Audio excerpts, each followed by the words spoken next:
Bonjour à tous et à toutes, évidemment.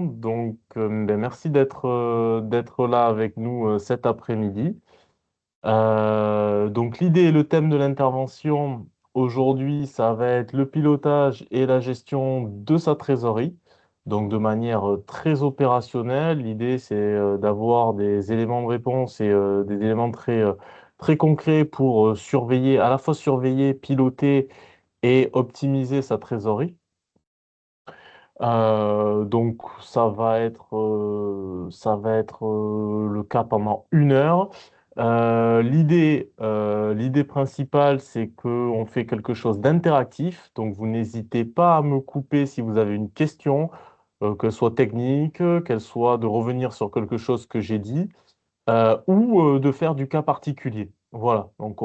Ça peut laisser la place à ce genre d'interaction. Il n'y a aucun problème. Vous n'avez pas besoin d'attendre la fin du webinaire ou la fin d'une partie. On fait ça au fil de l'eau. J'ai mon collègue Damien qui pourra gérer le chat et les questions. Donc, soit vous faites la petite icône, là, levez la main, la petite fonctionnalité levez la main et on vous ouvrira le micro et vous pourrez poser la question de vive voix. Soit vous posez la question dans le chat, dans la messagerie. Et à ce moment-là, on y répondra en direct. Donc voilà comment on s'organise aujourd'hui. Du coup, moi, c'est Paul. Au sein de BSF, je suis consultant en stratégie d'entreprise sur l'équipe conseil, donc Consilium, qui a été structurée il y a maintenant 2 ans, et dont la fonction principale est d'accompagner le dirigeant au travers de trois grands éléments, trois grandes missions. C'est la partie restructuration, donc l'accompagnement d'entreprises en difficulté, la partie transaction, donc l'accompagnement sur des projets de cession, reprise, acquisition d'entreprise.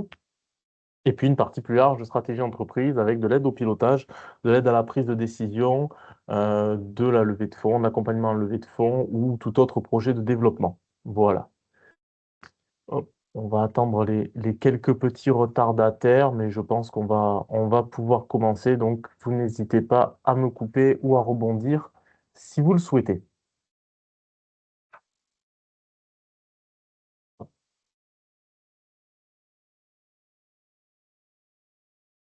Ah, encore quelques personnes. Alors, le contexte. Le contexte et la trésorerie aujourd'hui, c'est un élément, alors pour toutes les TPE et PME, ça va être un élément central du pilotage de l'entreprise, voire voire l'élément primordial. Euh, Pourquoi? Ben parce que c'est elle qui fait tourner la machine, hein, c'est l'essence que vous avez dans le moteur. Euh, la trésorerie, la définition, c'est l'ensemble des liquidités qui sont disponibles pour faire face aux dépenses courantes ou à vos projets. Euh, On note quand même aujourd'hui, et c'est pour ça que le thème est assez sensible, et de plus en plus, que 70% des entreprises, quand on fait différents sondages, disent avoir au moins une fois dans l'année une véritable tension de trésorerie. Voilà. Donc la tension de trésorerie, c'est qu'à un moment donné, on se demande comment on va faire face aux charges qui arrivent, aux échéances qui arrivent. Et on a 30% des faillites qui sont causées de manière directe par des problèmes de liquidité. Alors vous allez me dire, ben non, 100% des faillites, c'est quand on n'a plus d'argent. Oui, mais 30% sont directement liés non pas à un problème économique, non pas à un problème d'activité, de chiffre d'affaires, commercial ou autre, non, non, ou de marché, non, c'est vraiment dû à une tension de trésorerie parce qu'à un moment donné, on n'a plus les fonds, on n'a plus de quoi faire face à notre BFR, on va voir tout à l'heure la notion de BFR, et du coup, on se retrouve, malgré l'activité qui peut être tout à fait sereine, on se retrouve en grande difficulté. Donc la profitabilité, à la différence de la rentabilité, c'est faire du bénéfice, c'est faire du résultat positif, et la profitabilité, c'est quand ça se transforme en cash, c'est créer du cash. C'est vraiment un enjeu stratégique majeur pour les TPE-PME et pour leur pérennité, parce que on parle de leur capacité à investir et puis à faire face aux urgences ou aux imprévus que l'on a vu se succéder ces dernières années. Donc très important de ce côté-là. Et effectivement, raisonner la plupart du temps en profitabilité, c'est-à-dire cette capacité qu'on a à générer un peu de cash excédentaire, plus qu'en rentabilité même. Alors les cinq grandes raisons, on va dire, pour lesquelles une gestion optimisée de la trésorerie est nécessaire. Donc c'est déjà la base de la base, c'est on assure la survie de l'entreprise. Voilà. On assure grâce à la trésorerie, pas grâce à la rentabilité ou autre. On assure grâce à l'argent qu'on a sur le compte dans un premier temps. On parle bien de survie. Donc, encore une fois, on oppose ces deux termes. Une entreprise peut être rentable, mais sans être pour autant profitable. Euh, Financer le cycle d'exploitation et le développement, hein, donc on finance à la fois la santé de la boîte, mais aussi son futur. Négocier avec les partenaires financiers et commerciaux, on le verra, mais c'est vrai que quand on a un peu quand on a de la trésorerie, on est mieux armé lors des négociations, on a plus de portes qui s'ouvrent, on a plus d'opportunités, on a plus de latitude. La quatrième, c'est l'anticipation ben, des risques, la gestion du risque. Comme je l'ai dit tout à l'heure, on a eu une succession ces dernières années de risques et d'imprévus qui ont fait que les entreprises qui étaient en tension et forte tension de trésorerie l'ont subi ces différentes petites crises de plein fouet. Celles qui étaient un petit peu plus confort de ce côté-là ont pu tant bien que mal s'en sortir quand même éviter un recours systématique au financement coûteux. Alors, ce n'est pas forcément se dire que l'autofinancement est une bonne chose. On le reverra aussi tout à l'heure, on en reparlera. Mais encore une fois, arriver avec une trésorerie conséquente ou confortable ou un levier de trésorerie, ben, ça permet déjà d'anticiper beaucoup plus ses financements ou sa recherche de financement, de mieux la mener, de mieux négocier et d'avoir accès à plus de dispositifs. Voilà. Donc pour les retardataires qui viennent d'arriver et qui prennent l'atelier en cours, n'hésitez pas à me couper en cours de route si vous avez une question, un cas particulier ou une précision à demander. Soit vous faites la fonctionnalité lever la main et on vous ouvrira le micro et vous pourrez poser la question en direct, soit vous le faites via la messagerie, voilà, via le chat. Et Damien gérera ça.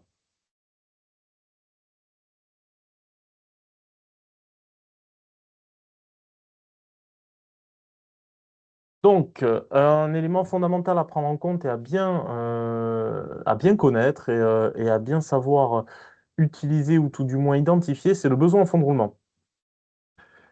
Et le besoin en fonds de roulement, c'est quoi? Le BFR, ça désigne la somme dont l'entreprise ou dont vous allez avoir besoin pour financer son exploitation, son rythme de vie, tout simplement. Donc, indicateur clé du pilotage de votre entreprise, forcément.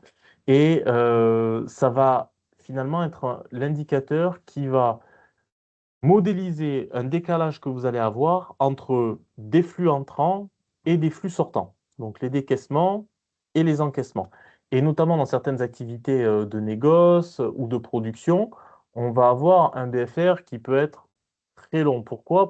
Ou très important, pardon. Pourquoi? Parce que vous allez avoir un temps de stockage et un délai de paiement client qui va des fois être plus long, plus grand, plus important que votre délai de paiement fournisseur. Ça veut dire quoi? Ça veut dire qu'à un moment donné, pour aller au fond de votre prestation, pour aller chercher l'argent qui vous est dû, il va falloir en immobiliser d'autres. C'est-à-dire, par exemple, payer des fournisseurs et gérer le coût d'un temps de stockage, le temps que les clients vous payent. Et c'est ça le besoin en fonds de roulement. C'est ce petit décalage que vous avez entre le moment où vous devez payer ce que vous devez et le moment où on va vous payer vous. Et plus ce besoin en fonds de roulement est long, plus vous allez avoir besoin d'avoir une trésorerie disponible importante pour y faire face. Et c'est souvent là qu'on va avoir un petit souci, c'est qu'à un moment donné, on sait qu'on a des sous dehors, on sait qu'on a du business, mais on est obligé d'immobiliser des sommes de trésorerie trop importantes pour aller jusqu'au bout de ce cycle-là. Et avoir une trésorerie confort, c'est une trésorerie qui permet déjà de faire fonctionner ce premier cycle. Voilà. Donc ça, c'est une notion super importante, calculer, bien connaître son BFR. Alors pour certaines activités, il va être moindre, voire il va être négatif. Ça veut dire qu'il ne va pas exister puisque ben, vos clients payent au moment de la prestation et vous n'avez pas engagé de somme pour cela. Certaines prestations de services, par exemple.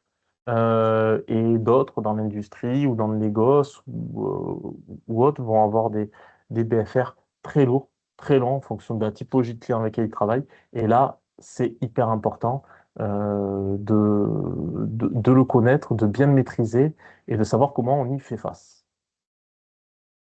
Alors, comment on a organisé cette petite intervention? Déjà, la première partie, c'est comment on pilote les flux. Les flux, c'est très simple, il y en a deux en trésorerie. C'est les recettes et les dépenses. Donc, les décaissements et les encaissements, plutôt même, pour aller dans le plus large. Donc, on va commencer par le plus important, c'est les décaissements. Donc, les décaissements, c'est tout ce qu'à un moment, il va falloir sortir de votre entreprise pour son bon fonctionnement et pour payer ce que vous devez, que ce soit des échéances, des fournisseurs, des prestataires ou toute autre chose. Euh, c'est très délicat de garder effectivement une trésorerie saine en toutes circonstances. En toutes circonstances, c'est en fonction de la saisonnalité, en fonction de la périodicité du marché ou des aléas que vous avez pu rencontrer, ou du passif de la société aussi. Euh, donc ça nécessite d'anticiper et de bien connaître son cycle d'exploitation, le rythme de vie de l'entreprise. Euh, plus vous maîtrisez votre organisation financière, donc les flux, donc notamment ce que vous avez décaissé, plus vous allez avoir de leviers et d'éléments pour jouer sur votre BFR et le maîtriser. Déjà, bien le connaître, c'est super important. Le maîtriser, c'est la phase d'après. Et bien sûr, le réduire au maximum, c'est l'objectif principal. Donc la première chose, c'est bien hiérarchiser les décaissements. Donc ça, c'est vraiment super important parce qu'on le voit souvent dans l'entreprise ou quand on intervient sur un pilotage de trésor et notamment en tension, c'est pas forcément acquis ça. C'est-à-dire que soit des fois on croit que tout est important, soit on n'a pas identifié et bien hiérarchisé les dépenses. Donc hiérarchiser les dépenses, c'est quoi? C'est identifier et garder en tête les décaissements essentiels. Essentiels, c'est vitaux au fonctionnement au bon fonctionnement de l'entreprise, à la pérennité de l'activité, à la continuité de l'activité. Et identifier des décaissements qui peuvent être différables, voire qui peuvent être squeezés, hein, qu'on va pouvoir geler le temps d'eux ou même éliminer quand on veut un peu tailler dans le gras et quand on veut réduire la voilure. Je prends un exemple, la voiture de fonction, c'est très important, c'est très sympa, mais c'est peut-être pas une dépense vitale. Voilà. Donc s'il faut prendre plus petit ou pas ou autre, on peut trancher dans le vif là. C'est-à-dire que souvent, on va essayer de gagner 100 balles sur la responsabilité civile professionnelle ou sur l'assurance des locaux, mais on a 1200 balles de bagnole qui pourraient peut-être être évitables. Donc, vous voyez, c'est là où je veux en venir. Si vous avez du leasing sur du matériel productif, par exemple, bon, ben là, ou une dépense à faire là-dessus, bon, ben là, on sait que c'est une dépense quand même qui est vitale pour produire, pour générer du chiffre d'affaires. Pareil, peut-être sur l'appareil commercial. Et en faisant ce travail-là de hiérarchisation complètement objectif des décaissements, mais le faire en situation où tout va bien, hein, ça permet le moment venu de savoir où on va taper, où on va commencer à pouvoir regarder et réellement avoir du levier pour réduire la voilure tout en gardant une continuité d'activité, on va dire, euh, raisonnable. Raisonnable. Décaler les paiements intelligemment. Alors pourquoi intelligemment? Parce qu'on ne peut pas décaler comme ça les paiements, ça ne se décide pas comme ça. Donc négocier avec les fournisseurs, alors non seulement ça ne se fait pas comme ça, mais ça ne se fait pas tout le temps de la même manière non plus. Et ça ne se fait pas à n'importe quel moment surtout. Donc négocier avec les fournisseurs des délais de règlement plus longs, hein. Quand on va accepter des délais de paiement ou règlement, il faut bien analyser, connaître son BFR pour savoir si on est en capacité de les accepter, ou des règlements échelonnés avec les fournisseurs. Donc ça permet déjà de réduire ce BFR-là et essayer donc de calquer de manière la plus proche possible des décaissements et les encaissements. Donc le paiement fournisseur, grosso modo, avec les paiements clients, avec les règlements clients. Donc on négocie avec les fournisseurs, évidemment pas quand on est dans la panade, hein. On sait que ce BFRA, même si on n'est pas en difficulté, plus il est court, mieux c'est. Donc dans tous les cas, négocier avec les fournisseurs, notamment quand vous êtes en bonne santé, on verra comment on peut utiliser cette trésorerie justement pour mieux négocier, c'est hyper important. Et du coup, ça se fait de manière un peu plus dépassionnée et peut-être de manière même plus efficace. Il ne faut pas hésiter aujourd'hui, tout le monde a l'intention de trésorerie et cette négociation-là, elle est entrée dans les mœurs aujourd'hui. Euh, Si jamais on a décalage de paiement et on peut négocier aussi avec les banques un gel temporaire de ces échéances. si jamais on a vraiment un souci ou si jamais on sent qu'on va avoir un souci. On peut faire de même avec l'administration fiscale. Donc, que ce soit pour la TVA, par exemple, pour l'imposition, ou même avec des organismes comme l'URSSAF pour échelonner ses cotisations sociales. Donc, il est important de comprendre que ces fournisseurs et partenaires-là peuvent aussi, à un moment, être sollicités pour diminuer le BFR ou pour vous permettre de souffler un petit peu. Donc, quand on dit intelligemment, c'est que ça ne se fait pas à n'importe quel moment, ça ne se fait pas de n'importe quelle manière et on ne sollicite pas les mêmes personnes au même moment. Euh, j'ai toujours, et ça se vérifie assez souvent maintenant, c'est qu'il est quand même plus facile de négocier et peut-être plus neutre de négocier aujourd'hui un échéancier avec l'URSSAF, même s'il faut un peu plus peur des fois, avec l'URSSAF et les impôts pour la TVA, plutôt que d'aller directement solliciter un fournisseur qui pourrait prendre peur ou un client aussi, accessoirement, pour lui dire de payer plus vite. Bon, vous voyez, donc on hiérarchise un petit peu ça et on prend le problème petit à petit et plus on anticipe, plus ça permet après derrière d'aller un petit peu plus loin dans la démarche. Donc on commence avec on commence avec les prestataires, les organismes sociaux, les impôts, on continue avec les banques et puis en dernier lieu les partenaires business, on les sollicite. Mais ça vous permet aussi derrière de prendre des mesures échelonnées. Construire un plan de trésorerie, hyper important pour avoir de la visibilité et pour pouvoir anticiper justement et prendre les bonnes décisions au bon moment. On aura un petit moment pour creuser ce plan de trésorerie là juste après. Donc on n'en parle pas, on l'évoque juste. Automatiser un maximum, c'est plus vous avez un outil de gestion efficace, type tableau de bord ou des alertes où vous avez paramétré votre compte bancaire ou les outils que vous avez bancaires ou autres pour paramétrer des alertes, par exemple, dès lors où vous savez que vous devez faire face à des échéances assez importantes de manière régulière, paramétrer une semaine, 10 jours avant l'échéance de ce prélèvement, mettez-vous une alerte pour vous dire, bon, ok, ça va nous tomber dessus. Est-ce que je peux y faire face? Sinon, toujours pareil, prendre la décision d'appeler euh, l'opérateur qui a derrière ce prélèvement et essayer de négocier avec lui quelque chose, que ça soit impôt, que ça soit banque, que ça soit fournisseur. Hein. Donc ces alertes, ça permet de jamais être pris au dépourvu et de ne pas devoir réagir soit la veille, soit face à un rejet de prélèvement, soit une fois que le compte est dans le rouge, tout simplement. Donc paramétrer des alertes, automatiser des petites choses comme ça, ça va vous permettre d'être plus tranquille, de ne pas vous laisser avoir par le fait d'avoir la tête dans le guidon, d'avoir le flux quotidien aussi parce que vous avez bien d'autres choses à gérer et d'avoir une gestion un petit peu plus structurée et un petit peu plus dans l'anticipation. Alors pour ceux que ça concerne, on peut optimiser les moyens de paiement, hein, privilégier les virements différés ou des prélèvements à échéance, notamment pour des choses comme la CFE ou autres.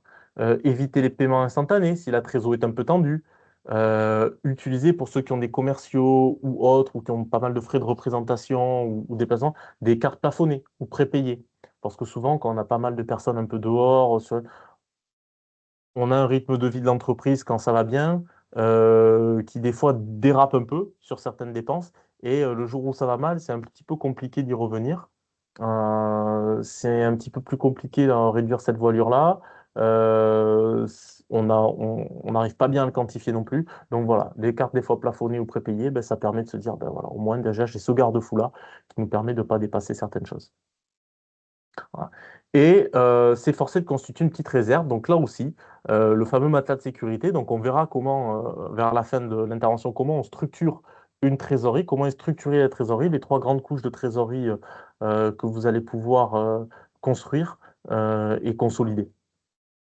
Puisque le but du jeu, des fois on a des décaissements, on n'a pas le choix. Hein. Les charges, ce sont les charges, on ne peut pas les réduire plus qu'elles ne sont.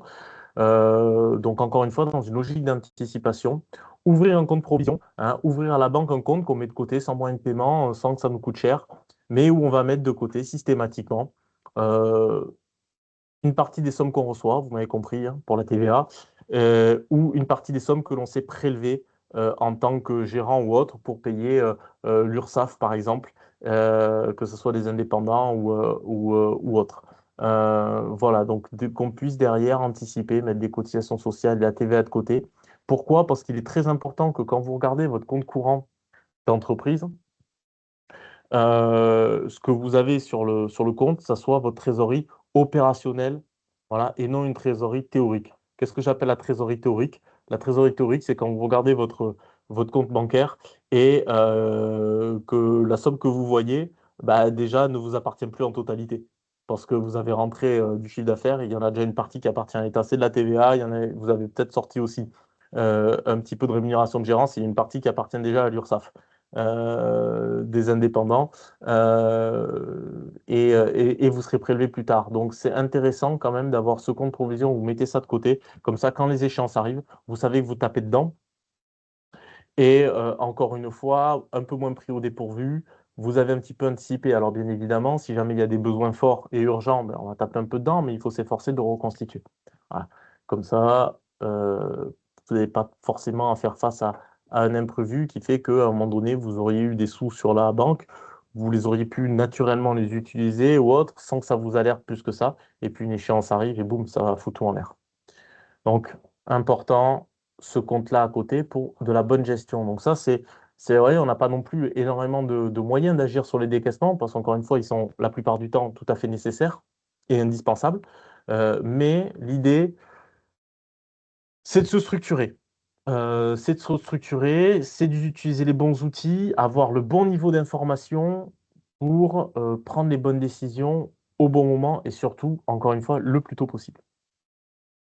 Donc le deuxième type de flux, bah, ce sont les encaissements. Donc comment on gère les encaissements? Bah, c'est forcément, la plupart du temps, à 99%, on parle de maîtriser son poste client.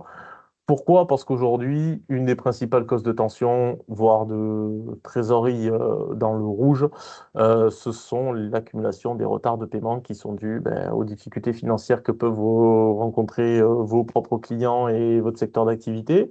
Ça peut être des mauvais payeurs. Ça peut être aussi des structures d'entreprises ou d'organismes qui ont des délais de paiement naturellement élevés parce que ça fait partie de leur modus operandi. Et à ce moment-là, bah, il faut vous adapter ou essayer de trouver des solutions. Vous ne pouvez pas vous en protéger à 100%. Ça, il y a pas de baguette magique pour tout d'un coup faire revenir tout ça à 0 jour. Mais si on met en place une batterie de bonnes pratiques, déjà, à la fois, on peut s'éviter le côté contentieux et le côté créance que vous ne recouvrerez jamais. Et on peut aussi, dans un second temps, diminuer, on va dire, ces délais de règlement. Donc, ne pas se soustraire au formalisme. Alors ça, c'est quand même assez important, mais on le retrouve encore quand même assez régulièrement. C'est pas de devis signé, pas de travail. Si la personne en face, elle ne s'est pas mis d'accord avec vous sur des conditions, de manière formelle, vous ne commencez pas le travail, hein. Vous n'entamez pas le travail. Ça va rendre derrière toute possibilité de recouvrement quasi impossible. Utilisez un logiciel de facturation de gestion commerciale pour qu'au moins vous ayez des facturations à la fois en bonne et due forme et que vous ayez un petit suivi de ce qui a été devisé, ce qui a été facturé et ce qui reste à payer. Encore une fois, c'est histoire d'avoir de la visibilité et de faire les choses carrées. Quand on parle de faire des choses carrées, pour certaines activités, notamment qui ont des chantiers ou des travaux ou des missions qui ont des budgets globaux assez élevés, soignez vos conditions générales de vente, donc les CGV. Il faut bien faire figurer des délais de paiement, des éventuelles pénalités de retard, des clauses de réserve de propriété si vous fournissez du matériel ou de la matière première, et surtout les faire signer. Encore une fois, ça rendra plus facile tout contentieux et même dans la relation de départ, ça fait prendre conscience à tout le monde des enjeux. Voilà. Même si vous allez me dire, elles sont lues une fois sur deux, voire, là je suis gentil, peut-être une fois sur 10, mais en attendant, elles sont là, elles vous sécurisent à vous. Voilà. Et au lieu de passer des mois, voire plus, à courir après votre argent, vous pouvez mettre en place et vous pourrez mettre en place quelque chose, ouais, ok, quelque chose de, de costaud, de carré et de formel. Voilà, qui vous protège. Alors, les CGV, nos clients ne les appliquent pas et nous imposent. Alors, la condition générale de vente, c'est quand on vend quelque chose. Voilà. Donc, dans quel domaine vous travaillez? vous exercez. Gaëtan, j'ai vu là, dans les télécoms, et ce sont vos clients qui vous imposent des CGV. Parce que les conditions générales de vente, c'est un document qui est à l'initiative du vendeur et auquel les clients doivent s'adapter. Donc, ils ne vous font pas signer les conditions générales de vente s'ils ne vous vendent rien.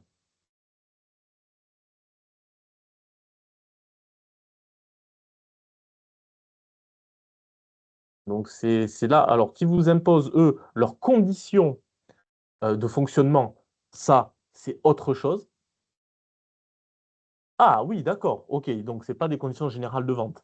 Ils appliquent leur délai. Ben, là, ça fait partie de la négociation. Soit vous avez en face des gens, et parce que vous travaillez dans un domaine particulier, qui vont malheureusement vous imposer leur rythme et leur timing. Et là, ben, si vous voulez être concurrentiel, vous n'avez d'autre choix que de vous y plier, mais de bien structurer vos contrats pour que les choses soient claires dès le départ.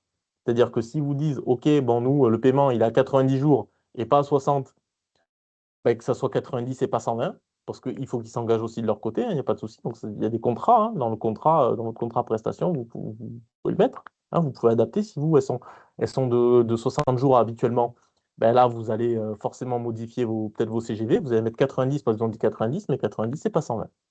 Voilà. Mais au moins, ça vous protège. Hein. Je n'ai pas dit que ça permettait de régler tous les problèmes, je dis ça vous protège en cas derrière de recouvrement. Ah, alors oui, sur des conditions générales d'achat, mais là encore une fois, ça ne marche que si vous êtes sur un marché qui va être extrêmement... Non, vous ne tournez pas en rond. À un moment donné, il faut faire du business. Donc, il faut vous y adapter. Donc, ce levier-là, vous l'utiliserez moins parce que vous êtes obligé de vous adapter à ce que à ce que font vos clients ou à ce que font vos clients habituellement ou à ce qu'exigent vos clients. D'accord? Maintenant, il ne faut pas se cacher non plus.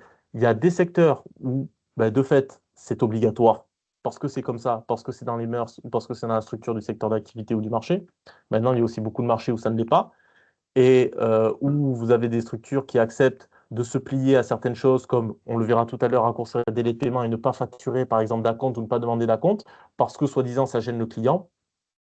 Ben écoutez, si vous voulez faire partie de ceux qui ne sont pas payés, faites-en partie. Parce que vous allez dire, ah ouais, mon concurrent, il n'en demande pas. Ouais, mais ça va être compliqué. Il n'en demande pas, ok, très bien. Mais derrière, est-ce que si parce qu'il n'en demande pas, vous allez foncer dans l'impayé? Vous voyez, il faut toujours mesurer la chose. Quand on dit facturer rapidement la livraison, demander un acompte ainsi que des paiements partiels, mettre en place un système de prélèvement, proposer des réductions éventuellement pour paiement en comptant, donc on le verra tout à l'heure, mettre en place un système de prélèvement, voilà. C'est sur beaucoup, beaucoup, beaucoup de domaines d'activité. Aujourd'hui, vous allez être, l'État, ouais, même quand on a un marché public, l'organisme ne respecte pas les délais. Alors c'est de moins en moins vrai, mais oui. Ah oui, alors là, oui, je suis complètement d'accord pour les pénalités de repas. Alors, vous avez des recours. Plus les contrats ont été costauds, plus les contrats ont été bien rédigés quand vous vous engagez dans un marché comme ça, par exemple les marchés, les appels d'offres et les marchés publics, quand vous vous y engagez, à un moment donné, c'est pour ça que là, on est sur quelque chose de généraliste. On va donner plusieurs leviers. Mais quand vous vous engagez sur ça, vous connaissez aussi, malheureusement, les travers de ce genre de business-là. Et oui, vous allez avoir des gens qui vont étendre anormalement, ou des organismes qui vont étendre anormalement leur, leur délai de paiement. Oui, forcément, quand vous allez commencer à avoir un organisme public, vous pouvez avoir des recours. Hein. Vous pouvez faire appel à des recours et avoir des recours juridiques, mais d'une, ça va traîner. Est-ce que ça va être efficace face à un acteur comme ça? C'est autre chose. Et puis, est-ce que vous avez aussi une continuité business à protéger ou non. Vous voyez. Donc, il y a toujours ça. Mais aujourd'hui, vous avez des plateformes pour l'État ou en tout cas les collectivités territoriales dans un premier temps comme Chorus qui commencent à bien fonctionner quand même. Donc, ça a été très, très, très, très vrai à une époque. Ça l'est quand même un petit peu moins maintenant, même s'il reste quand même des choses. Et il reste quand même aujourd'hui encore des écueils et encore des choses un peu anormales. Mais encore une fois, on ne réglera pas tous les problèmes par ça. L'idée, c'est de se structurer. Demain, votre client il dit, ben, c'est comme ça ou c'est pas autrement. À vous de voir dans quoi vous embarquez. Si c'est un client dont c'est, encore une fois, la structure qui l'oblige et le business qui est comme ça, bah, vous allez travailler dessus et puis vous savez à quel BFR vous allez devoir faire face. Maintenant, si c'est un client, c'est parce qu'il fait sa mauvaise tête et qu'il n'a pas envie de payer d'acompte, il faut vous demandez ben, est-ce que j'ai envie de travailler avec lui? Parce que vous vous êtes mis d'accord sur des conditions d'intervention, vous vous êtes mis d'accord sur un prix, normalement. Donc, un acompte, il doit pouvoir comprendre que vous allez fournir du matériel, vous allez engager des frais, vous allez engager de l'humain et autres. Vous êtes normalement, il est normal de pouvoir demander un acompte. Et s'il commence à payer un acompte, c'est plutôt bon signe sur le fait qu'il va s'acquitter normalement, qu'il devrait s'acquitter de ça, même si, encore une fois, rien n'est sûr à 100%, mais qu'il devrait s'acquitter de la facture totale. Donc, attention aussi à choisir avec qui vous travaillez.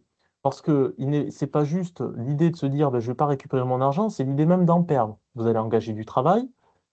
Si dans le doute, il n'y a pas de doute. C'est-à-dire que si vous voyez déjà que ça rechigne, pardon, à signer un devis, à accepter un acompte ou mettre en place un échelonnement de paiement, compliqué. Ça sent mauvais. Ça sent mauvais. Sauf si, encore une fois, vous êtes dans un secteur où c'est la norme, ou même c'est obligatoire. Voilà. Choisissez avec qui vous voulez travailler. Ça peut être important, ça aussi, pour éviter d'être dans la panade. Des fois, il vaut mieux ne pas faire un peu de chiffre d'affaires et passer à autre chose, plutôt que d'aller sur un chantier, prendre un impayé, avoir engagé des dépenses, et là, vous avez la double peine. Donc, voilà. Mettez en place ça, et déjà, vous voyez peut-être que vos clients, surtout ceux qui travaillent peut-être avec du B2C ou autre, où on voit un petit peu plus des fois de choses un peu olé olé, déjà avoir cette structure-là, notamment dans le bâtiment, hein, ça peut laisser les autres avoir des impayés, quoi. Des fois, c'est mieux pour vous, hein. Laissez le concurrent travailler n'importe comment. Et proposer éruption pour paiement comptant. Si aujourd'hui, la trésorerie, c'est votre problématique, avant même votre marge et votre rentabilité, si la trésorerie, je parle, il faut payer des échéances à votre problématique, sacrifier un point ou deux de marge pour motiver le client à payer au cul de camion. Voilà. Vous dites, attendez, si vous me payez tout au démarrage de la mission, il est évident que moi, je vais faire un petit effort. Parce que derrière, ben, vous me réduisez vachement mon BFR et autres. D'accord? Donc, voilà. J'ai eu le cas. Voilà. C'est un peu se dire comment j'utilise ma trésorerie. Voilà. Euh, Moi, j'ai eu ça très récemment chez un client qui était un petit peu réticent à faire la facturage, donc on verra tout à l'heure la facturage, mais parce que ça coûtait un peu d'argent. Mais il se dit, avec tout l'argent qu'on est dehors, la facturage, ça me coûte tant de pourcents. Mais si j'arrive à chaque fois à récupérer mes factures dès le départ, ou 70% de la facture dès le départ, ben, je vais utiliser cette trésorerie que j'ai disponible là pour faire mes achats en gros, au lieu de les faire au compte-gouttes et en flux tendu, mes achats de matières premières, et je vais encore gagner quelques points de marge derrière. Donc, bon an, mal an, il est arrivé avec une bonne utilisation de sa trésor à compenser le coût de la facturage.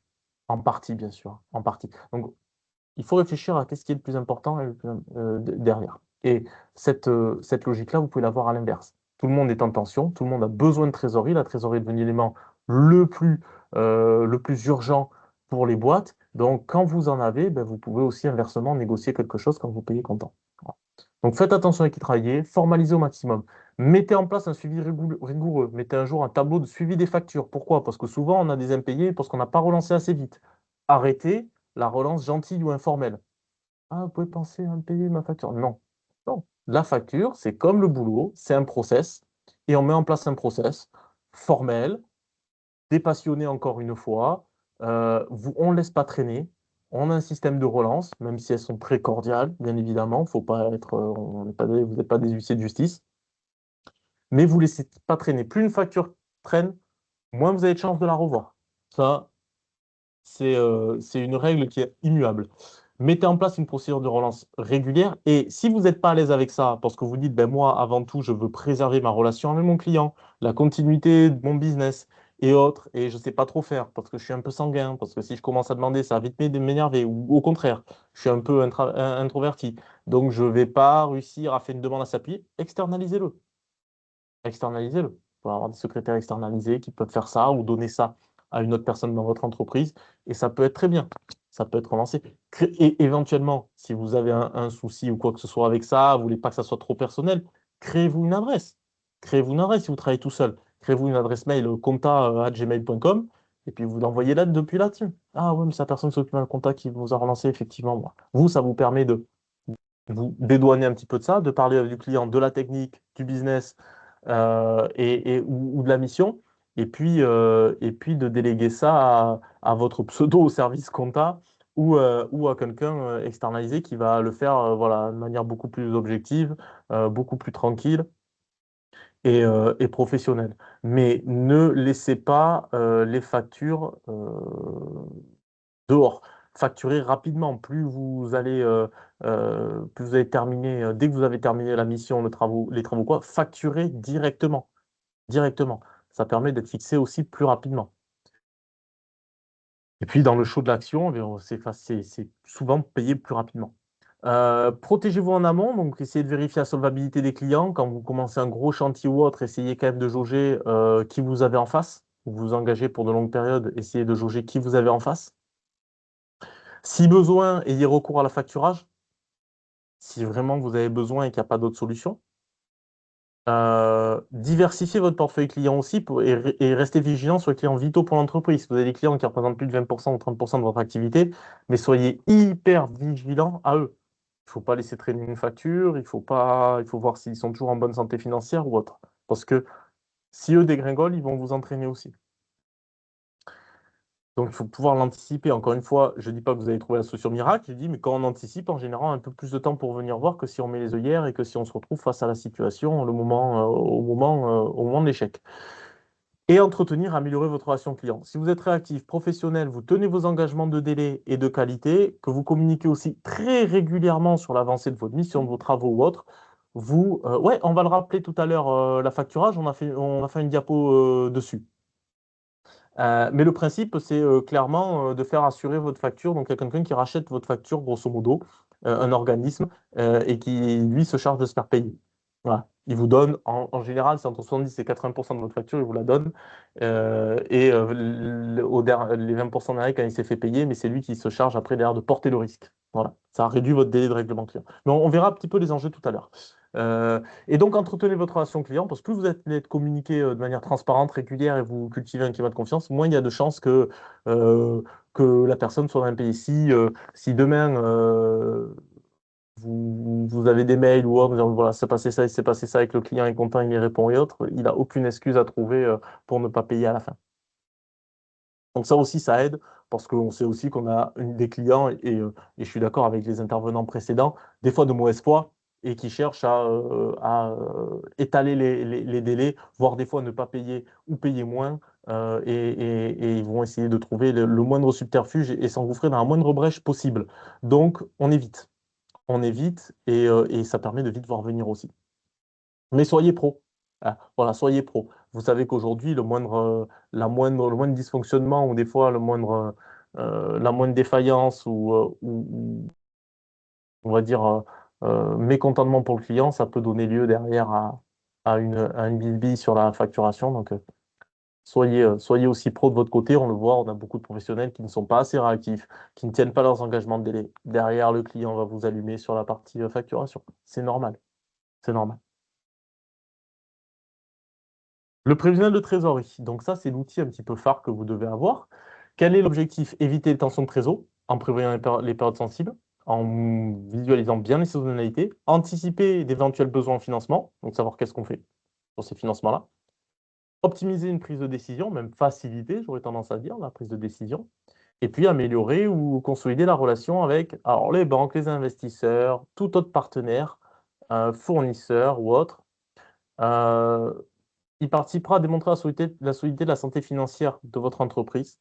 Et si solidité financière il n'y a pas, au moins votre sérieux, votre pilotage, votre gestion et votre capacité à maîtriser votre activité. Voilà. C'est pas parce que ça va mal que c'est de votre faute. C'est pas parce que ça va mal que vous êtes un mauvais gestionnaire. Ou c'est pas parce que vous êtes un mauvais gestionnaire que ça va mal. Aussi inversement, hein, des fois, on peut avoir des bonnes malgéries qui vont bien. Mais en attendant, bien connaître l'ampleur de son activité, l'ampleur des difficultés, bah, c'est un gage de professionnalisme et de confiance surtout. Donc comment on fait? Bah, c'est tout simple, hein. Un prévisionnel de trésorerie, c'est un recensement de toutes les entrées et toutes les sorties auxquelles vous allez devoir faire face. Il faut bien tenir compte des délais de règlement fournisseur et du délai de paiement de vos clients, sinon il n'a aucun sens. Toujours être réaliste et prudent. On n'est pas sur la version prévision d'activité, budget, hein. On est vraiment sur une version de trésorerie. Donc là, on privilégie des scénarios à tendance un peu pessimiste et prudente, hein, pour avoir la marge d'erreur et éviter la surprise. Si c'est une bonne surprise, c'est top. Mais on veut surtout éviter les mauvaises.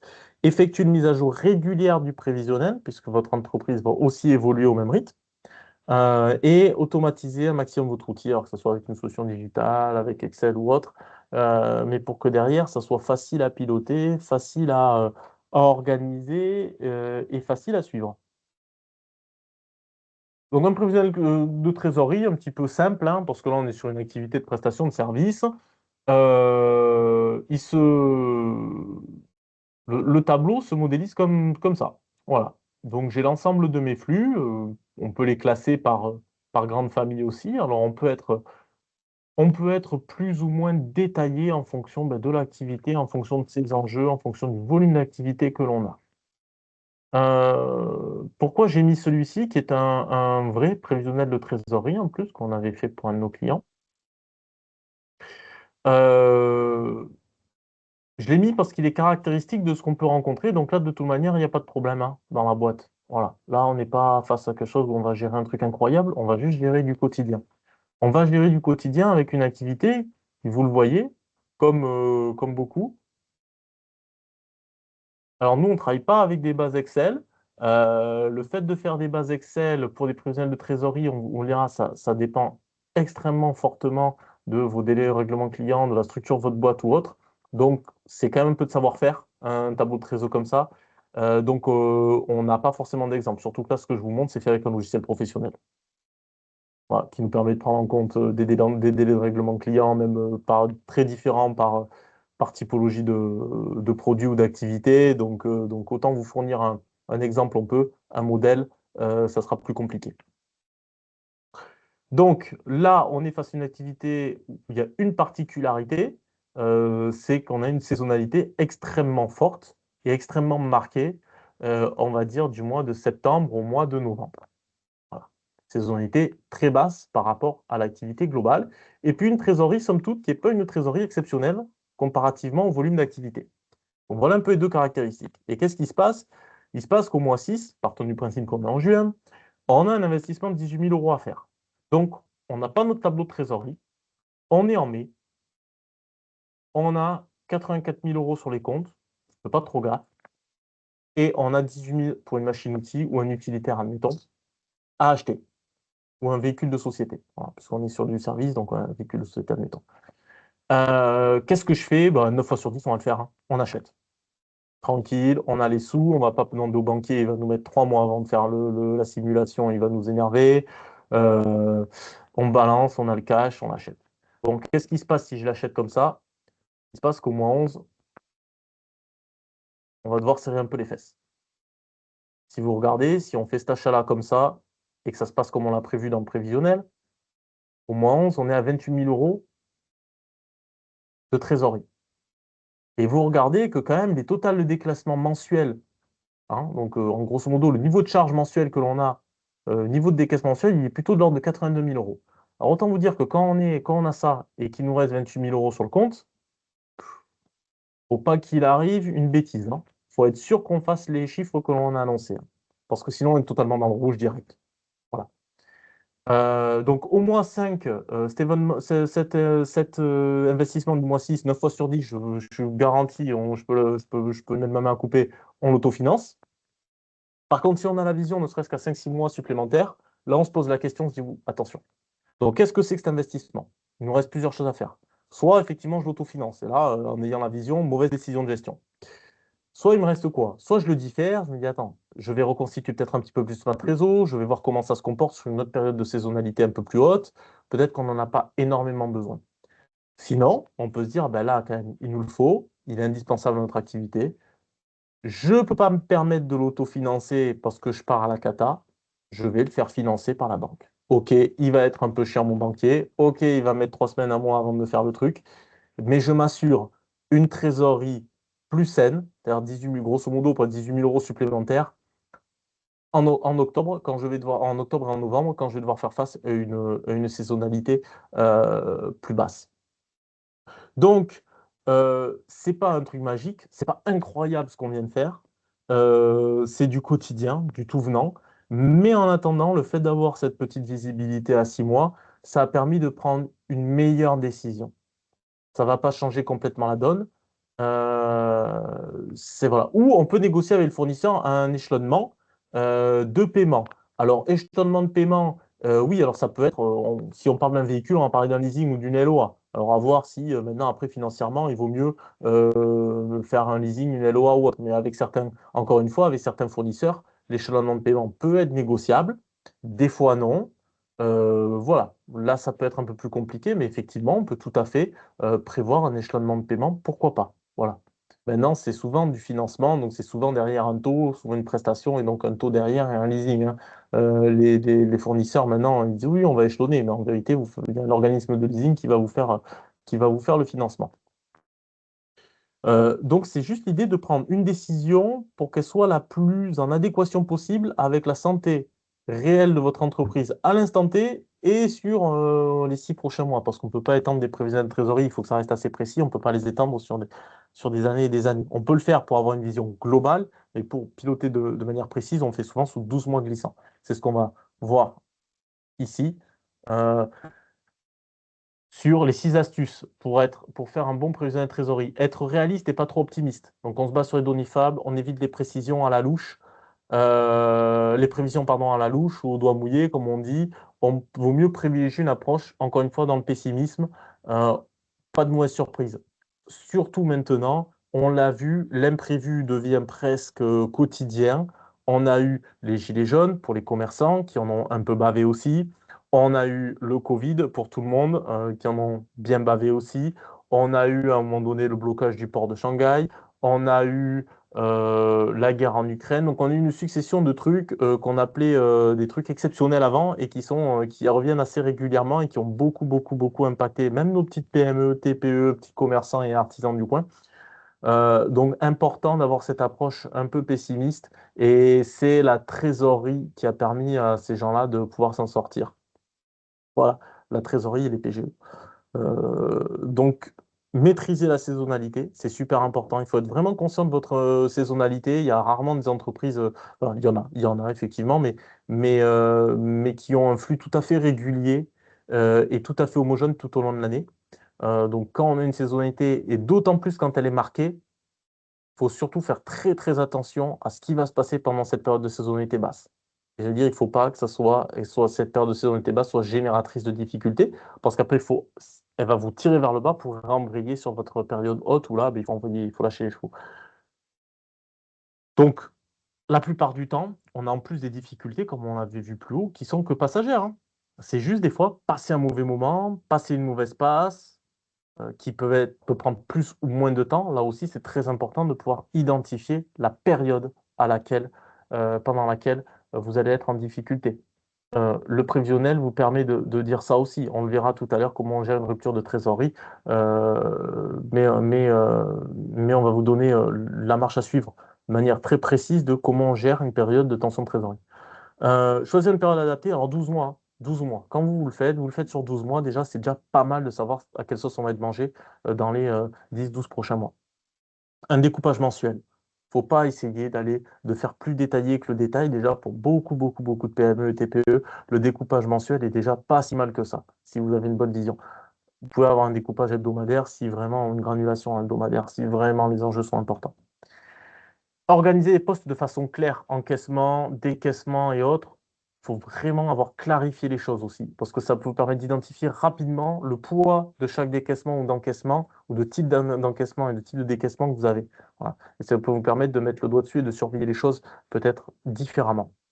Prévoir plusieurs scénarios, le réaliste, les dégradés. Pourquoi pas une prévision optimiste si vous avez des aides financières à laquelle vous allez vouloir faire appel, ou un pic d'activité, ou un projet de développement particulier, vous pouvez en intégrer un scénario positif. Mais le premier, c'est la prévision réaliste et la prévision dégradée. Voilà. Prévoyez toujours quelque chose un petit peu dégradé. Et mettez-le à jour régulièrement. D'accord? Donc, le prévisionnel, il doit vivre. Et surtout, ce qui peut être très, très intéressant pour challenger votre vision, c'est de savoir comparer le budgété, donc le prévisionnel, avec ce qui a été réellement réalisé et voir où s'est situé l'écart. Parce que vous allez apprendre de ces choses-là. Soit c'est un écart qui était, encore une fois, un imprévu ou quelque chose de très ponctuel, soit c'est un écart qui se répète dû à quelque chose que vous avez oublié d'identifier, que vous allez pouvoir rajouter derrière à votre analyse. Et là, à ce moment-là, vous commencez à avoir une vision assez sympa et assez précise de votre boîte. Et là, on va passer un mauvais moment et un bon moment. C'est-à-dire comment on gère une rupture de trésorerie et après, qu'est-ce qu'on fait d'une trésorerie excédentaire? Surtout, on verra ce que c'est une trésorerie excédentaire. Donc, qu'est-ce que je fais quand je gère une rupture de trésorerie? Une rupture de trésorerie, c'est pas quand je suis à moins de 10 000 ou quand je suis à plus de 10 000. C'est quand vous sentez qu'il va y avoir un problème. Quand vous sentez que vous allez vous retrouver face à un problème. Donc, ça, les niveaux peuvent être différents en fonction des boîtes et de leurs enjeux. Donc, on analyse la cause du creux. C'est vous êtes malade. Vous êtes malade. Voilà. C'est une petite maladie, vous avez chopé un virus, vous avez chopé un truc. Voilà, c'est ça. C'est donc, premier réflexe, on ne fait pas d'automédication. Ça peut être un peu risqué. Puis le Doliprane n'existe pas en entrepreneuriat. Donc, ce qu'on fait, c'est on analyse déjà la cause du creux. Petit diag. C'est quoi la cause du creux de trésorerie? Un retard client, une dépense que j'ai eu imprévue, un trop gros décalage entre mes encaissements et mon décaissement, trop de stock immobilisé, une chute du volume d'affaires du business. Des fois, un, deux, trois, tous, j'espère pas, même si je connais malheureusement certains secteurs dont certains font partie ici, qui cumulent beaucoup de choses malheureusement aujourd'hui. Donc la viticulture, pour pas la citer. Mais identifiez d'abord quel est ce creux. Pourquoi? Parce qu'il va falloir que vous soyez en capacité de l'expliquer. Et puis de trouver des solutions surtout.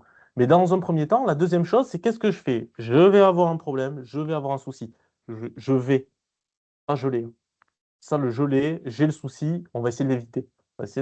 On part du principe qu'on a tout bien fait, on le sait, on l'a vu, on va avoir un souci. Donc on analyse, il est dû à quoi? OK. Maintenant, communiquer avec les partenaires, hyper important. Appelez votre banquier pour le prévenir. Vous avez votre petit problème d'activité ou autre, appelez-le pour prévenir. Attention, dans 3 mois, je vais avoir un problème. Est-ce qu'on ne pourrait pas réfléchir à un découvert autorisé et autres? Plus vous allez avoir, vous dites, ben voilà, je vais faire face à une dépense parce que j'ai ça qui va être décaissé, c'est ponctuel, ça ne se reproduira pas, mais je vais devoir faire face à ça, je ne vais pas pouvoir l'amortir, comment je fais? Donc, à partir de ce constat-là, vous l'appelez, vous lui dites des choses qui va préférer, bien sûr, vous lui dites, j'ai envie de vous prendre un produit financier, mais au moins, ça va lui faire plaisir d'entendre, je sais que je vais avoir un problème, plaisir, en tout cas, ça va le rassurer. Le problème va être de temps, il va durer tant de temps, et voilà comment il va se régler, et surtout, voilà de quoi j'ai besoin. Donc, il va quand même préférer 1000 fois ça à votre banquier, et il va pouvoir trouver des solutions, des dispositifs, et vous allez pouvoir parler de manière, encore une fois, moins passionnée, être cool, que vous lui dites, ah ben voilà, je suis à moins 5000. Oui, j'ai remarqué, merci, bonjour. Ben, qu'est-ce qu'on fait? Faites-moi un livret. Bon, vous servez à rien, vous n'êtes jamais là quand on a besoin de vous. Bon, voilà, c'est cata. C'est la cata. Donc, vous anticipez. Éventuellement, vous pouvez aussi être transparent avec vos fournisseurs. Voilà, je vais avoir une difficulté dans tant de temps et autres. C'est du professionnalisme. La transparence et la communication. Pourquoi? Parce que le problème ne se réglera pas de lui-même. Vous allez beau pouvoir mettre des œillets ou dire, ben non, ça va se régler, on va croiser les doigts. Une fois sur 10, ça va marcher, et super, alléluia, personne n'a su que vous avez des difficultés, tout est passé, c'est génial. Mais 9 fois sur 10, vous allez mettre tout le monde devant le fait accompli, personne n'aime ça. Et si vous en avez, prévenez aussi vos investisseurs et associés. Et encore une fois, plus vous les prévenez avec des éléments factuels, plus c'est facile derrière de remédier à la situation et plus tout le monde vient dans votre sens. Je me dépêche un peu parce qu'on a beaucoup, on n'a pas beaucoup avancé. Donc, activer des leviers rapides. On relance assidûment les clients en retard. On propose des remises pour paiement anticipé. On accélère la réalisation des prestations pour facturer plus vite. On demande un délai de paiement au fournisseur. On essaye, on demande, ça coûte rien, on est gentil. On reporte certaines dépenses non urgentes. On essaye de fractionner ou échelonner certains paiements, TVA, cotisation. J'ai eu sur le cas d'une salle de sport récemment où on devait faire face justement à certains échéanciers TVA et URSSAF qui avaient déjà été mis en place. Donc on ne pouvait plus y revenir. Et on est allé voir la banque de manière très précise avec ce qu'on avait besoin pour combien de temps pour obtenir un gel des emprunts qui était en cours pendant 4 mois. Voilà, tout simplement. Le temps de 4 mois qui était le temps des paiements des notes. Donc pendant le temps où on payait les échéances URSSAF, on n'avait plus les échéances bancaires à faire. Ça, bon an, mal an, ça a compensé, on est passé. Voilà. Mais ça ne s'est pas fait dans l'urgence, heureusement. Voilà. Sinon, on ne voyait pas tout ça. Et personne allait être de bonne composition avec nous. On essaye des fois de mobiliser une solution de financement. On négocie un découvert autorisé. Ça peut le faire. Plus tôt on s'y prend, plus on s'y prend quand on a un peu de trésor, quand il en reste, plus c'est facile. Avoir recours à la facturage ou à la cession de créances, qui existe de moins en moins, la cession de créances, on le verra juste après, ou des prêts de trésorerie. Alors là, c'est très difficile à obtenir, parce que ces prêts de trésorerie, on les obtient quand on a du pognon. On ne va pas se mentir, c'est quand ça va bien qu'on obtient les prêts de trésorerie, en général.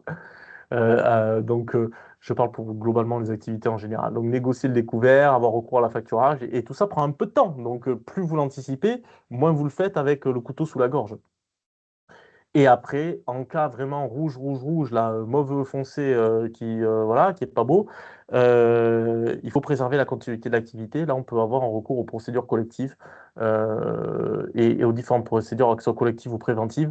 On fera un petit point dessus. On n'aura pas le temps aujourd'hui, mais on a un webinaire qui revient régulièrement sur les procédures collectives que vous avez peut-être pu suivre, que j'anime également, qui peut vous en apprendre plus sur les solutions d'avant-dernier recours.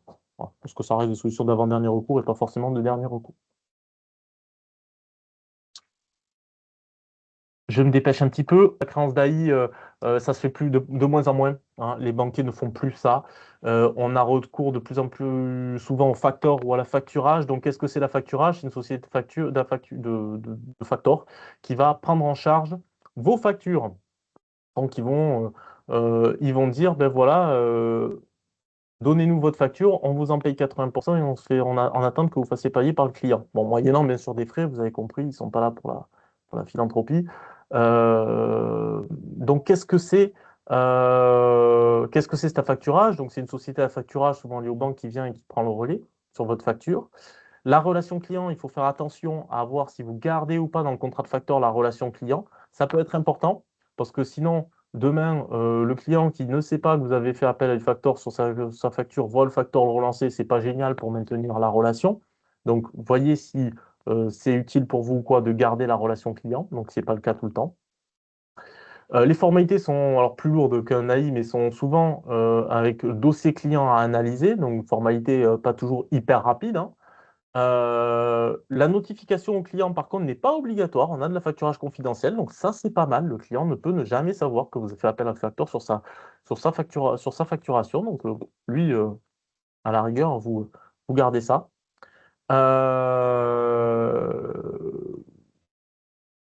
Je dois partir, ok, pas de souci. De toute façon, vous aurez tout le monde aura le support et vous aurez aussi mes coordonnées. On peut revenir sur n'importe quel.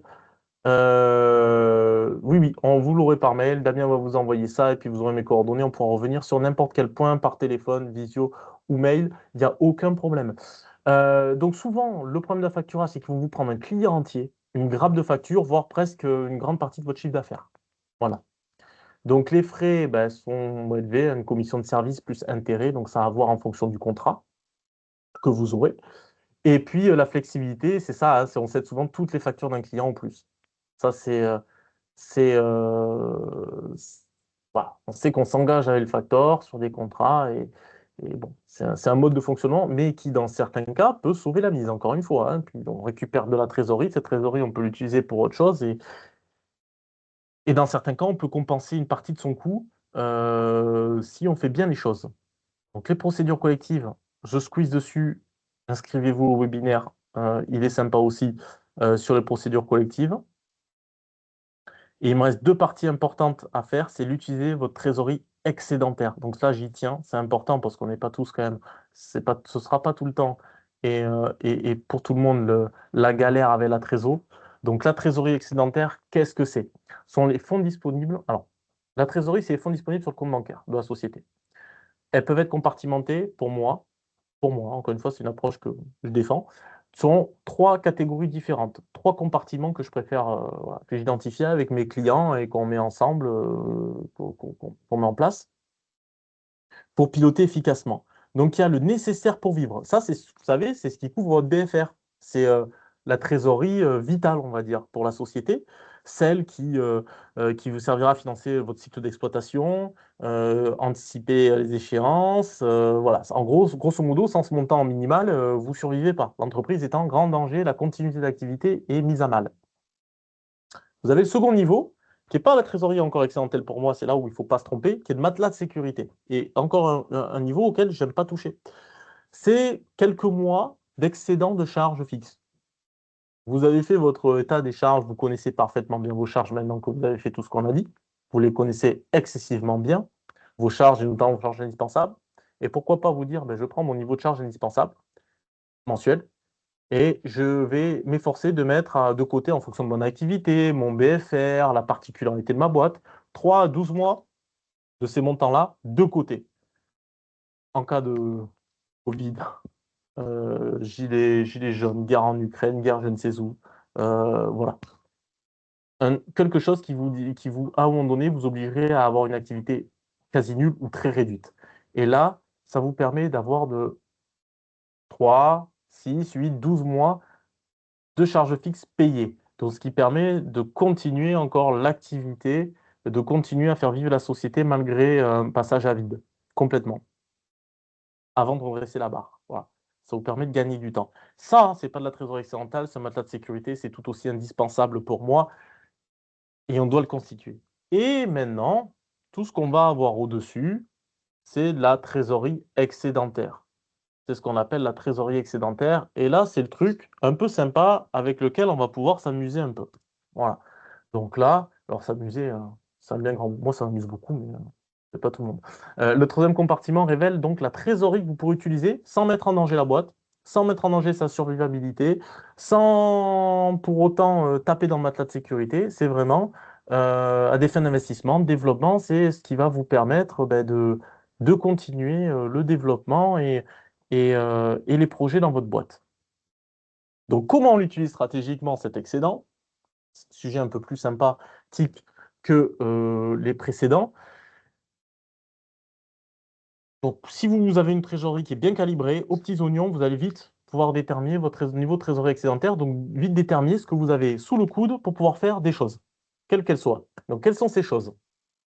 C'est cette trésorerie-là, pour moi, ce fameux troisième compartiment, c'est un levier stratégique colossal pour la boîte. Alors, peu importe, hein, si une trésorerie excédentaire, ça peut être 1 000 euros comme ça peut être 1 million. Hein. Chacun a sa trésorerie excédentaire au niveau de son activité. Hein. Et elle doit être à la base de vos projets. Donc, à quoi elle sert? Et c'est par ordre de priorité. C'est par ordre de priorité. Tout d'abord, on investit pour la croissance de son entreprise. D'accord? Le recrutement, c'est toujours une prise de risque. On a toujours une dépense à faire avant que ça commence à payer. C'est le moment de le faire quand on a un trésorerie excédentaire. Un outil de production matériel, on peut le renouveler, son outil de production, le moderniser. Faire du développement commercial, marketing, communication, c'est peut-être le moment ou jamais d'investir dans ces budgets-là. Faire de l'innovation et de la R&D pour certains, donc sur lesquels ça pourrait être pertinent de le faire. Étoffer son stock pour le négoce. Hein, on dit toujours plus on a de stock, plus on vend. Ce qui n'est pas forcément vrai dans toutes les activités. Encore une fois, euh, malheureusement, on va se retourner vers les mêmes aujourd'hui, mais ça peut être le cas d'autres. Faire de la croissance externe, pourquoi pas acquérir un petit client, un petit fournisseur ou autre, ou un portefeuille d'activités qui traîne parce que on a les moyens de le faire, on a le levier financier pour le faire. Donc c'est aussi quelque chose qui est un peu méconnu, qui n'est pas forcément utilisé, mais c'est à la portée d'une TPE ou d'une PME aussi. C'est juste que les échelles changent, on n'est pas dans la fusion-acquisition, on est juste dans la croissance externe. Donc, vous aurez d'ailleurs, vous verrez passer une invitation pour le 18 juin. On organise une soirée dédiée justement à l'acquisition, à la reprise d'entreprise. Et vous serez bien sûr cordialement invité.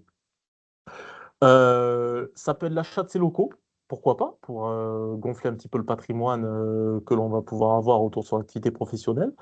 Digitaliser ou se diversifier. Alors, il y a quand même un petit truc aussi qui traîne autour là, que je n'ai pas mis volontairement. Mais il y a la rémunération du dirigeant. Bien vous rémunérer, ça contribue aussi à la santé de votre boîte. Donc, bien évidemment que quand on a un excédent de trésorerie Ça peut aussi servir à faire plaisir au chef d'entreprise, à rémunérer le dirigeant. C'est important. Ça contribue quand même à récompenser la prise de risque. Donc, tous ces éléments-là, investir pour la croissance de son entreprise, ça renforce son leadership. C'est-à-dire que ça va être des euros utilisés qui vont normalement faire d'autres euros. Des fois, ça peut se tromper, mais on joue quand même à la trésorerie excédentaire. C'est quand même plus acceptable de se tromper avec la trésorerie excédentaire qu'avec le matelas de sécurité ou le nécessaire pour vivre. Donc, si à un moment donné, une prise de risque, l'entrepreneuriat est une prise de risque, ben, c'est avec cette partie-là qu'il faut jouer. D'où l'intérêt de bien les avoir différenciés. Après, on peut effectuer des placements financiers. Alors, je l'ai mis vraiment en deuxième parce qu'il faut le mettre. Mais oui, oui, vous pouvez rémunérer votre trésorerie à 3%, hein, c'est très bien. Maintenant, est-ce que ça ne vous ferait pas gagner un petit peu plus que de l'investir dans l'achat de vos locaux ou dans votre outil de production? Ça, moi, j'ai la réponse, hein, mais après, chacun va midi à sa porte. Non, pourquoi j'évite pas. Vous pouvez les placer, cette trésorerie excédentaire, le temps que vous trouviez quoi en faire, ou des fois, vous n'avez pas ces solutions-là, vous n'en avez pas besoin, hein. Vous êtes déjà leader sur votre marché, vous avez plus besoin de. Voilà. Il faut juste que cette trésorerie excédentaire, elle puisse être disponible assez rapidement. Si vous avez un projet, il ne faut pas qu'il soit bloqué sur un compte sur lequel vous ne puissiez pas récupérer l'argent. Voilà. C'est surtout ça, moi, cette trésorerie excédentaire, elle doit vous permettre de la flexibilité, une opportunité qui se présente. Oui, voilà, vous avez votre fournisseur, votre client qui dit, bah, moi je vends, ça y est, je pars à la retraite ou quoi que ce soit. Bam, il faut pouvoir utiliser rapidement le levier financier pour pouvoir faire l'opération. Donc attention à ces placements, mais ils existent, ils sont entre guillemets somme toute efficaces. Voilà.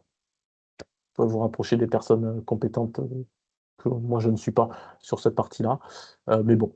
J'aurais même dû me mettre en troisième, ça, mais après je vais me faire trop mal voir des banquiers et des CGP. Activer le levier de négociation, pour moi, il est tout aussi important celui-là. Négocier des remises fournisseurs en payant comptant. On l'a vu tout à l'heure, les gens sont contents quand vous payez comptant. Du coup, bah, faites-le, quoi. Mais le faites pas par pure bonté d'âme. Vous savez qu'ils en ont besoin, tout comme vous en auriez eu besoin. Donc, vous pouvez prendre des points de marge gratuitement en payant au cul du camion. Ça existe, ça se fait régulièrement et bah, ça peut permettre de compenser un affacturage. Donc, les sous que vous avez reçus de l'affacturage pour acheter vos stocks avec, ou tout simplement, ben voilà, parce que vous êtes en bonne santé financière et que vous avez un petit peu de réserve, vous pouvez encore gagner un peu de marge. Voilà. Des fois, c'est peut-être plus facile de faire ça que d'essayer d'augmenter vos prix ou de vendre plus. Anticiper les besoins futurs en utilisant la trésorerie comme levier pour obtenir une meilleure condition de financement. C'est sûr que encore une fois, quand on dit on ne prête qu'aux riches, c'est une grande expression. Mais effectivement, plus vous arrivez à les reins solides, plus vous avez de levier de négociation et de d'attitude dans votre discussion avec les partenaires. Réduire ses charges financières, alors c'est vrai, c'est pas vrai, c'est à l'usage, vraiment, c'est du situationnel. Comme on dit, il faut évaluer la pertinence, voilà, à rembourser prioritairement des emprunts à taux élevés qui coûtent peut-être le plus cher ou améliorer la capacité d'emprunt pour de futurs projets ou renégocier certains crédits. Voilà. Bon, ça peut être. Disons que je pense qu'avec les points 1 et 3, on a quand même pas mal de choses sur lesquelles agir plutôt que d'aller peut-être vers là. C'est un peu moins pertinent. On est peut-être sur des comptes d'apothicaire, là. On va peut-être pas gagner grand-chose.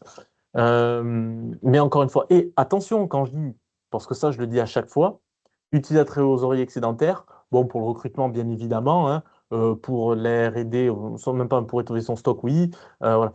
Mais pour l'achat de ses locaux, pour l'outil de production matérielle, pour l'innovation, la R&D ou pour la digit, servez-vous de votre excédent comme levier. N'auto-financez pas tout. Donc, on mêle les points 1 et le point 3. C'est-à-dire qu'on va utiliser la trésorerie excédentaire, mais on ne va pas s'en départir entièrement. On va justement l'utiliser pour avoir les meilleures conditions de financement possibles et faire financer le reste. Bien évidemment, on essaye de profiter au maximum de la situation. Donc ça, c'est super important à pas tout autofinancer, parce que des fois, il vaut mieux payer une échéance sur 84 mois plutôt que se départir d'une grosse somme que l'on a de côté, et puis, poum, un problème arrive, et bon, on est quand même content de pouvoir taper dans l'excédent avant de commencer à taper dans le matelas de sécurité, et on commence à moins bien dormir quand le matelas de sécurité commence à s'approcher dangereusement de la fameuse partie nécessaire pour vivre. Donc, utilisez votre réseau comme levier de croissance, de financement. Voilà. Quand on l'a, bien évidemment. Donc, je pense que je vais devoir vous libérer parce que vous avez tous vos obligations. On aurait bien aimé faire un petit point peut-être sur les procédures collectives, mais on va vite reprogrammer, je pense, un atelier là-dessus. Donc, regardez bien vos mails pour ceux qui veulent ou ceux qui l'ont pas encore suivi. Sur ça, ça peut être un outil des fois assez intéressant, notamment les procédures préventives comme la conciliation de mandat, qui sont très peu connues et qui sont complètement confidentielles et qui peuvent être un sacré élément de négociation quand ça va pas forcément super bien, de protection et de négociation. Donc n'hésitez pas. Voilà. On va vous envoyer, on va vous envoyer du coup ce support-là avec super, mais pas de souci, vous aurez l'invitation sans faute. On va vous envoyer ce support-là. Il y aura mes coordonnées aussi. Donc, vous n'hésitez surtout pas, si vous avez un point sur lequel vous voulez revenir, bah, passez un petit coup de fil ou un petit, non, alors, les organismes en particulier pour facture, non, non, non. Vous faites une ou deux demandes. En général, ça passe un peu par votre banquier qui vous conseille le fameux facteur avec qui ils travaillent. Ils ont tous plus ou moins les mêmes conditions. C'est surtout dans les contrats, comme je vous dis, s'assurer ce qu'ils veulent. Est-ce qu'ils vous prennent une grappe? Est-ce qu'ils vous prennent tout votre chiffre d'affaires? S'assurer de la confidentialité de la facturage aussi. Et puis de savoir si vous gardez ou pas la main, ou si à un moment donné, ils peuvent prendre la main sur la relation client. C'est plus sur ça que sur des éléments sur lesquels il faut être attentif, plus que l'organisme, parce que peu ou prou, vous allez avoir les mêmes conditions. Voilà. Ça va se batailler. Et ça passe souvent par votre conseiller pro-bancaire qui va vous. C'est dans la droite, c'est dans la ligne droite de la banque. Donc voilà, donc vous n'hésitez pas, vous me contactez, mail ou passez un coup de fil ou on prévoit un échange téléphonique, si vous voulez revenir sur n'importe quel point, ça mange pas de pain. Euh, donc voilà. Et puis, si vous voulez construire sur votre prévisionnel financier ou budget ou d'activité, on a l'équipe qui est là aussi. On étudiera vos besoins et votre projet pour voir ce que l'on peut faire. Voilà. Je vous remercie à tous. Passez une bonne fin de journée. Et puis, à très vite sur les autres webinaires, ateliers. Et le 18, j'espère en voir un maximum sur notre soirée croissance externe, reprise et acquisition d'entreprise. Voilà, qui se déroulera à Mérignac.